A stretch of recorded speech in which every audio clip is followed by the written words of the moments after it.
Good morning, 6th class. Last day we complete our poem Where do all teachers go? सभी अध्यापक कहाँ जाते हैं? This poem is related to the questions of a little boys, little girls या little children. So we complete this poem and today we solve all the question answers of this poem. So let's we start answer these questions. देखो बेटा, अपनी poem पूरी हो चुकी थी. अब आज हम इनके थोड़े क्वेश्चन आंसर समझ लेते हैं. अभी आपको क्वेश्चन आंसर ऐसे आपको समझा दिए जाएंगे और साथ में आपको आज की जो पोएम है इसके क्वेश्चन आंसर के पिक्स आपको भेज दिए जाएंगे, जिसे आप अच्छी तरीके से कर लीजिएगा. ठीक है. तो हम पहले क्वेश्चन से स्टार्ट करते हैं. Why does the poet want to know where the teachers go at 4 o'clock? कि देखिए, कवि यहाँ क्यों जानना चाहता है, हमारे जो कवि है वो यहाँ क्यों जानना चाहता है कि अध्यापक 4 बजे के बाद कहाँ जाते हैं. हमारे कवि ये क्यों जानना चाहते हैं कि अध्यापक 4 बजे के बाद क्यों जाते हैं. देखिए कि यहाँ पर जो है आपको पहले ही बता दिया कि यहाँ जो बच्चों के मन का सवाल है वो ये है कि हमारे टीचर्स क्या हमारी तरह ही साधारण ज़िंदगी जीते हैं. उन्हें विश्वास नहीं होता है कि अध्यापक भी आम लोगों की तरह ही जीवन जिया करते हैं. इसीलिए वो जानना चाहते हैं कि अध्यापक स्कूल के बाद कहाँ जाते हैं. तो आप इसमें आंसर में लिख सकते हैं, the poet finds it hard to believe that teachers like ordinary people go home after work. This is why he wants to know where they go after school. Next question, what are the things normal people do that the poet talks about? कि देखिए अब यहाँ कहा गया है कि वह कौन सी चीज़ें हैं जो साधारण लोग करते हैं. नॉर्मल पीपल यानी साधारण लोग करते हैं. वो कौन सी चीज़ें हैं जो साधारण लोग करते हैं जिनके बारे में कवि यहाँ पर बात कर रहा है. तो साधारण लोग वही करते हैं जैसा कि आप करते हैं, मैं करती हूँ, हर कोई करता है कि हम लोग क्या है अपने घरों में रहते हैं, घर के कामकाज करते हैं, साधारण कपड़े पहनते हैं, मनोरंजन के लिए टीवी देखते हैं, अपने माता पिता और अपने परिवार के साथ रहते हैं.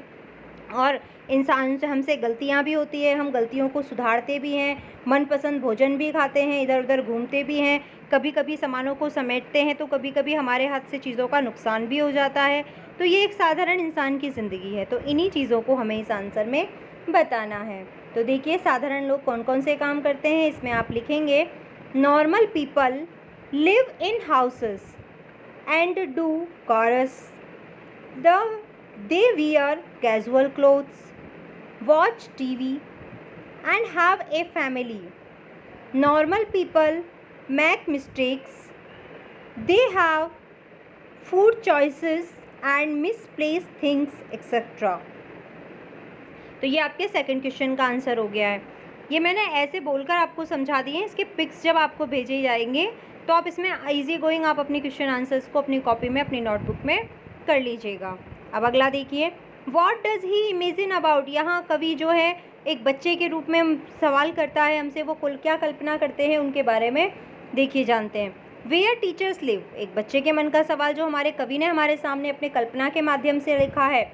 वह सवाल पहला है, वेयर टीचर्स लिव, अध्यापक आखिर कहाँ रहते हैं. एक कवि जो कि बच्चे की जगह पर है वो ये सोचता है कि अध्यापक यानी कि एक कवि जो कि एक बच्चे की जगह पर है वो ये सोचते हैं कि एक अध्यापक किसी अनजान जगह या किसी स्पेशल जगह पर रहते हैं. तो हम इसके आंसर में लिख सकते हैं, ही थिंक्स दैट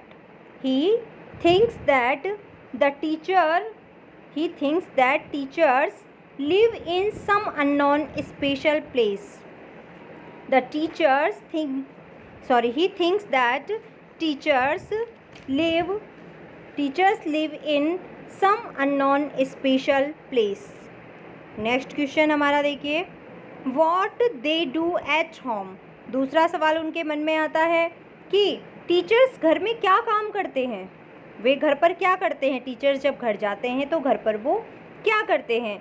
तो हम इसमें लिख सकते हैं कि देखिए जो बच्चा जो है वो ये सोचते हैं कि अध्यापक हमारी तरह साधारण काम नहीं करते होंगे, साफ़ सफाई नहीं करते होंगे, टीवी नहीं देखते होंगे, ऐसा बच्चों को लगता है. ऐसा बच्चों को लगता है, तो इसी को हम यहाँ पर लिखेंगे। तो देखिए, he thinks teachers don't do normal things like cleaning और watching TV. He thinks teachers don't do normal things like cleaning और वॉचिंग टीवी। सी वाला देखिए, the people with whom they live. अब तीसरा सवाल उनके मन में आता है कि जो टीचर्स होते हैं वो किन लोगों के साथ रहते हैं, वो किन लोगों के साथ रहते हैं। क्योंकि यहाँ बच्चे को ये ऐसा सवाल उनके मन में क्यों आता है, क्योंकि बच्चों को तो ऐसा लगता है कि टीचर्स तो हमेशा से ही बड़े होते हैं, उनके तो कोई पेरेंट्स, उनके तो कोई माता पिता होते ही नहीं हैं। तो देखिए, आप इसमें लिख सकते हैं, he thinks teachers have no family and no parents. He thinks teachers have no families और नो पेरेंट्स। अगला क्वेश्चन देखिए, there activities when they were children in school. अब एक बच्चे के मन में ये सवाल आते हैं कि अगर टीचर भी हमारी ही तरह बच्चे थे तो वो कौन कौन सी एक्टिविटीज़ थी, वो कौन कौन सी गतिविधियाँ थी जो किया करते थे जब वह भी बच्चे थे या वह विद्यालय जाया करते थे, तो वो कौन कौन सी गतिविधियाँ किया करते थे। तो देखिए, बहुत सारी चीज़ें, वो नहीं सोचते कि शायद टीचर ने, बच्चों को ऐसा लगता है कि अध्यापक तो हमेशा से सिंसियर रहे होंगे, उन्होंने तो कभी कोई शरारत की ही नहीं होगी, ना ही कोई गलतियाँ की होगी, ना ही उन्होंने कभी ना ही वो ये सोचते हैं कि टीचर्स को कभी जो है, टीचर्स को तो कभी सज़ा भी नहीं मिली होगी, या उन्होंने तो कभी किसी की चॉकलेट फ्लेक्स भी नहीं खाई होगी। तो इसी को हम आंसर में लिखेंगे। देखिए, he thinks that teachers never made मिसचीव्स or committed any mistakes. He also thinks that they were never punished when they were children in school.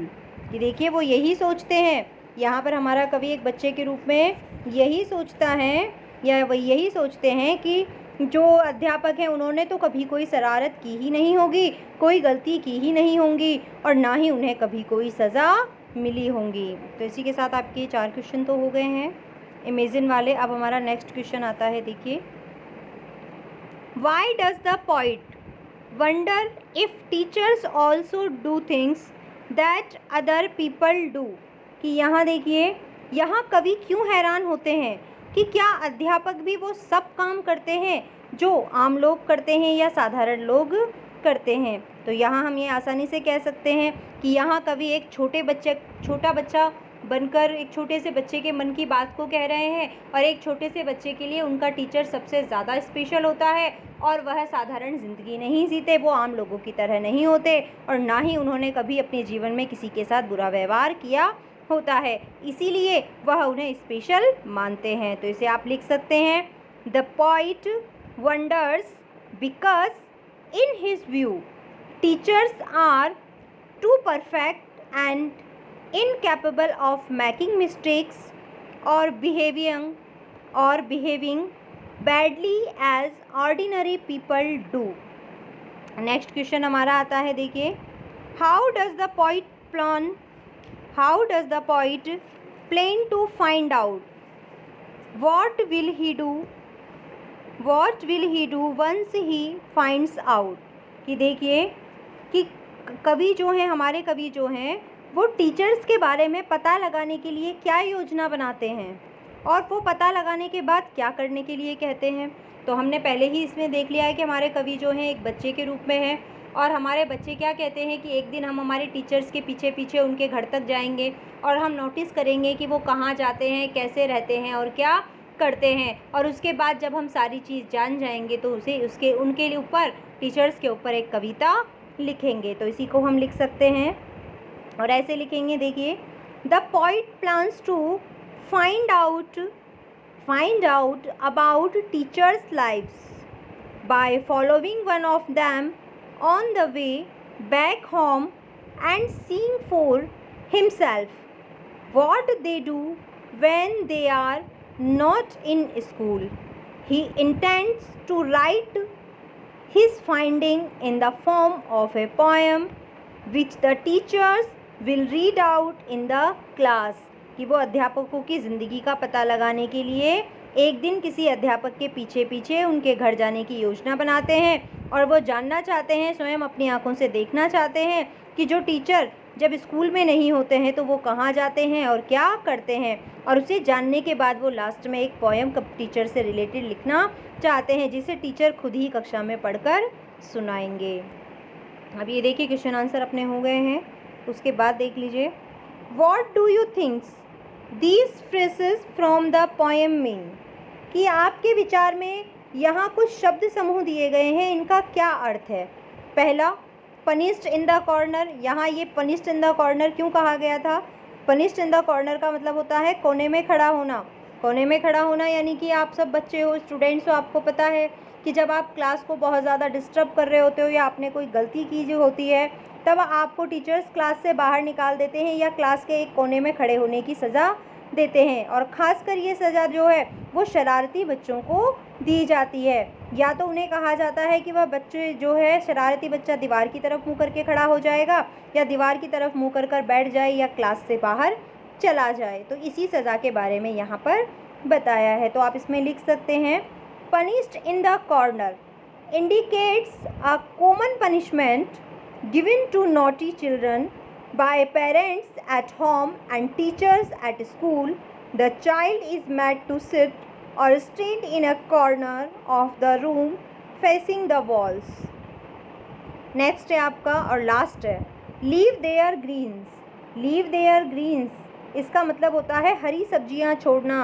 आपको मैंने कल पोएम में सही से समझाया था कि बच्चों के मन में सवाल आता है कि हमारे पेरेंट्स, हमारे टीचर्स हमेशा हमें कहते हैं कि अपना खाना फिनिश करो, टिफ़िन में आपने सब्ज़ी क्यों छोड़ दी है, या आपकी प्लेट में अभी सब्ज़ी क्यों बची हुई है, आपको पूरी सब्ज़ी खानी चाहिए, क्योंकि छोटे बच्चों को हरी पत्तेदार सब्जियां खाना पसंद नहीं होता है। तो यही सवाल उनके मन में आते हैं। तो ऐसी ही चीज़ों के बारे में यहाँ पर बताया गया है। तो देखिए, लीव देयर ग्रीन से मतलब है हमारा हरी सब्जियों को प्लेट में ही छोड़ देना, क्योंकि हरी पत्तेदार सब्जियां बच्चों को खाना पसंद नहीं होती है और यही कारण है कि वह उन सब्जियों को प्लेट में छोड़ देते हैं। तो इसे आप लिखेंगे, leave their greens means not to prefer to eat green leafy vegetables. This is very common among children who do not eat green vegetables and leave them in their plates. तो बेटा इसी के साथ आपके क्वेश्चन आंसर मैंने आपको समझा दिए हैं। अब इसके पिक भी आपको इस वीडियो के साथ भेज दिए जाएंगे। आप उससे अपने क्वेश्चन आंसर्स को कंप्लीट कर लेना एंड होप दैट अब तक के आपने सारे वीडियोस को ध्यान से देखा होगा और आपका सारे वर्क और सारे मीनिंग्स अब तक कंप्लीट होंगे और आज भी आप अपना काम टाइम से कर लेंगे।